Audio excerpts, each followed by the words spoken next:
धूल सनी सड़कों पर ठंडा आक्रोश रेंग रहा था। निढाल सूरज भी अब नाउमीदी के समंदर में डूब जाना चाहता था। आसमान में सायंकाल की नारंगी रंगत छाने लगी थी।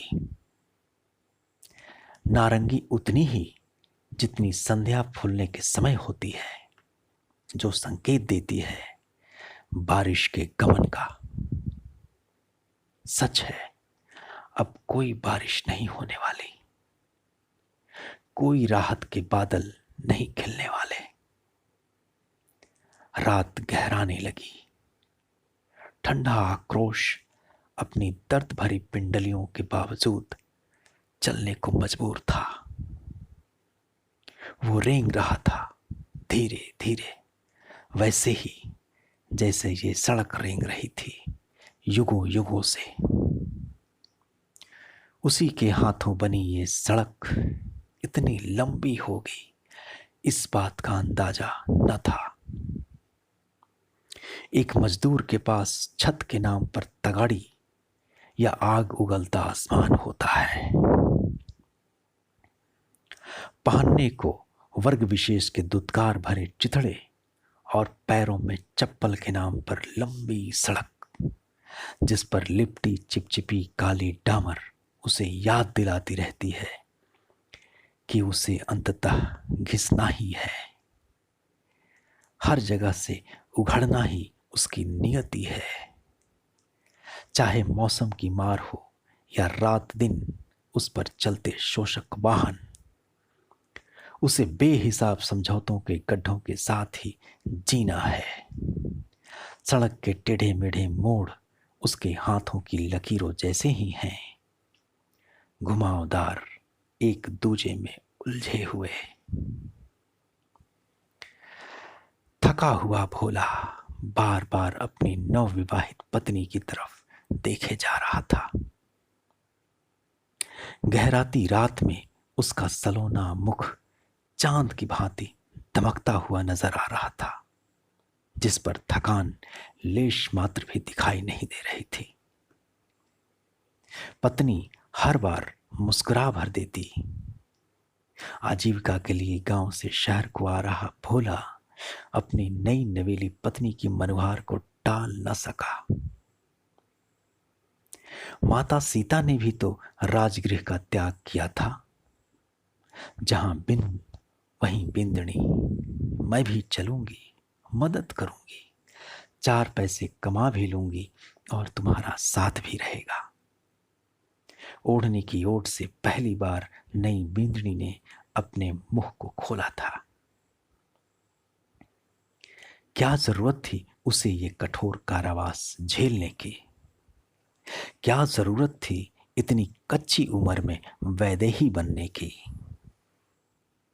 मैं अपना तो किसी तरह सह लेता, लेकिन फूल जैसी कोमल मेरी ब्याहता की हाथ फावड़ा कैसे देखूं? पर क्या करता, फैसला उसी का था, मना नहीं कर पाया। भोला को रह रहकर अपनी गरीबी पर क्षोभ होता।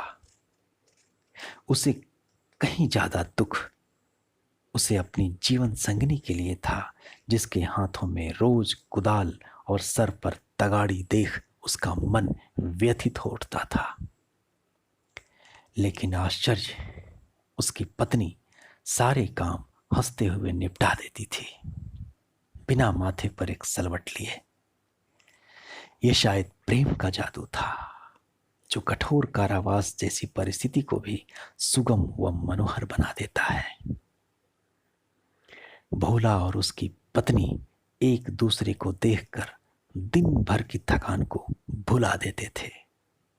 सोने सा उसका रूप कड़ी धूप में झुलसकर अंगारे जैसा दमकता दिखाई देता था, वैसा ही जैसा मजदूरों का भाग्य विधाता कोयला जो अग्नि में नहाकर सुर्ख लाल बन जाता है।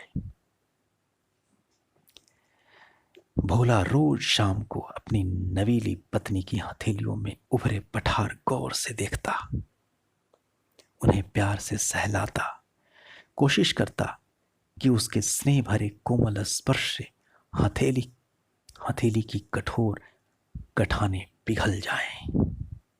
वो महसूस करता उसके हाथों की गठाने पिघलकर आंखों से झरने लगी हैं। इतना काफी था ब्याहता के लिए। दिन भर की अग्नि परीक्षा के बाद सूखी टहनी सी वो भोला की स्नेह भरी हल्की सी फूंक से पुनः हरी हो जाती। जो भी रूखा सूखा बनता वो दोनों मिल बांट कर खा लेते थे। उनके इस अलौकिक सम्मिश्रण से शायद स्वर्ग के देवी देवताओं को भी ईर्ष्या हो जाए। भोला के पिता कहा करते थे कि पढ़ाई लिखाई मन लगाकर नहीं की तो हाथ में लकड़ी का कुदाल होगा, और अगर की तो भी लकड़ी की मेज कुर्सी पर बैठने का सौभाग्य मिलेगा। दोनों ही मामलों में लकड़ी सबसे प्रधान होगी, इसलिए जरूरत पड़े तो मास्टर जी की लकड़ी की बेंत भी खाने से हिचकिचाना मत। भोला ने मन लगाकर पढ़ाई की, किसी तरह स्नातक भी किया, लेकिन फिर नौकरी फिर भी नहीं मिली। गांव में सुनने में आया कि शहर जाकर पीएचडी किए हुए युवक सफाई कर्मचारी तक के लिए आवेदन कर चुके। पेट की भूख ऐसी चीज होती है, जब लगती है तो नौकरी की जात नहीं देखती। भोला ने भूखा मरने से अच्छा मेहनत मजूरी करके 2 पैसे कमाना उचित समझा। यूं तो कठोर मेहनत उन दोनों के लिए कोई नई बात नहीं थी, पर इस बार जो मानसिक थकान उनके जेहन पर सवार थी, उससे मुकाबला कर पाना आसान नहीं था। किसी टिड्डी दल की तरह उसके अन्य मजदूर भाई सड़कों पर रेंग रहे थे। शहर ने किसी महामारी के चलते उन मजदूरों को ऐसे निकाला जैसे दूध में गिरी हुई मक्खी। ऊंची अट्टालिकाओं के अंदर रहने वाले लोग दिल से कितने छछूंदर जैसे होते हैं, ये इस महामारी ने भली भांति बता दिया। भोला ने हिसाब लगाया था कि वर्ष के अंत तक उसके पास लगभग 30,000 रुपए इकट्ठे हो जाएंगे। मां बाबूजी को घर खर्च देने के बाद भी इतने तो पैसे बचेंगे कि वो अपनी नवेली पत्नी के लिए चांदी की एक पाजेब खरीद सके। रोज शाम को घर लौटते वक्त सड़क के किनारे एक ज्वेलरी की दुकान पर उसकी चाल धीमी हो जाती थी, मगर पैसों की गांठ अभी मजबूत न थी, ये सोचकर वो आगे बढ़ जाता था। लेकिन इसी महामारी ने भोला के अरमानों पर वज्रपात कर दिया। ठेकेदार ने एक कौड़ी भी नहीं दी और रातों रात गायब हो गया, जैसे वो कोई सपना था जिसे भोर होते ही आखिरकार टूटना था। ठेकेदार अपने साथ न जाने कितनों के अरमानों को पोटली में बांध हमेशा के लिए चंपत हो गया। भोला जैसे मजदूर औद्योगिक पूंजीवाद के आरंभिक दिनों वाले मजदूर नहीं थे, जिनमें अधिकार अर्जित करने का संघर्ष मौजूद था, वरन वो सब कुछ देखते हुए भी सहन करने वाले आधुनिक सर्वहारा वर्ग के प्रतिनिधि थे, जो काफी समय से ठंडे पड़े थे, जिन्हें समय के उबलते संकेतों से भी अपने रक्त में उबाल महसूस नहीं हो पाता था। आधुनिक पूंजीवाद की छत्र छाया में उनकी चेतना का लोप होता जा रहा था। संघर्ष द्वारा अधिकार अर्जन का विचार तक अब उनके दिमाग में नहीं उपज पाता था। भोला ने भागे हुए ठेकेदार का गुस्सा अपनी पत्नी पर निकाला और पहली बार एक तमतमाता हुआ थप्पड़ उसके गालों पर पड़ा। दरअसल ये हाथ बहुत पहले उठ जाना था, मगर पत्नी पर नहीं, बल्कि उस ठेकेदार पर जो इतने समय से उनकी मजदूरी दबाकर बैठा था, उस पूंजीपति समुदाय पर जिसने रक्त में मौजूद आक्रोश को अपनी लच्छेदार वायदों की चाशनी के नीचे दबा रखा था। खैर, पत्नी पर हाथ उठाने के बाद भोला एकदम से चेतन अवस्था में लौटा। कोई बिजली उस पर गिरी जिसकी धमक से उसकी रूह जार जार हो गई। उसे पश्चाताप हुआ, बहुत अधिक। दिन भर परेशान रहा वो। क्या पाजेब इस तरह दिलाएगा वो झांक कर भी नहीं देखेगी ऐसी मरी पाजेब की तरफ। थूकेगी। देखना, उसने कब कहा कि उसे कोई गहना चाहिए? अरे तेरे प्यार के दो बोल के सहारे तेरे पीछे परछाई बनकर आई है। गहना चाहिए होता तो तगाड़ी उठाने नहीं आती, तेरा बायां हाथ नहीं बनती बराबर से।